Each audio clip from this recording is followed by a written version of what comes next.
The credit titles of the French-Belgian co-production Paris Pieds Nus, literally Paris barefoot, but given the English title Lost in Paris, state only that the film was written and directed by Abel and Gordon. Abel, it turns out, is Dominique Abel, a Belgian comic, and Gordon is Fiona Gordon, an Australian. The pair have been performing as a comedy duo for some time and have made several short films prior to this charming little movie. Inspired, it seems, by Jacques Tati, Abel and Gordon have created a wafer-thin comedy about the misadventures of a Canadian woman in the French capital.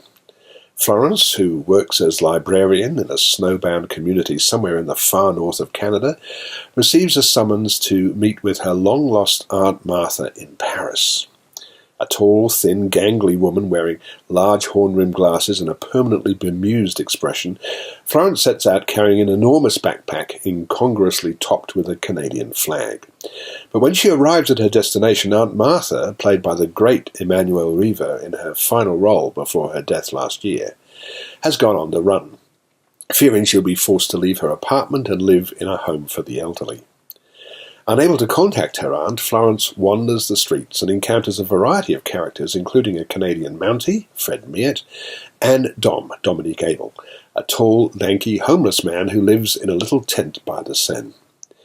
Florence, who mistakenly believes her aunt has died, becomes involved in a number of adventures which include falling into the Seine and losing her backpack.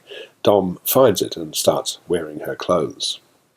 Filled with running gags and visual slapstick, this modest, sweet-natured film harks back to a bygone era in screen comedy. There's a delicious scene in which Aunt Martha is reunited with an old flame, Norman, played by the veteran of French comedy Pierre Richard, and the two perform a modified tap routine to the tune of Little Man, You've Had a Busy Day. Brightly photographed and briskly paced, Lost in Paris is a film tuned to an admittedly minor key.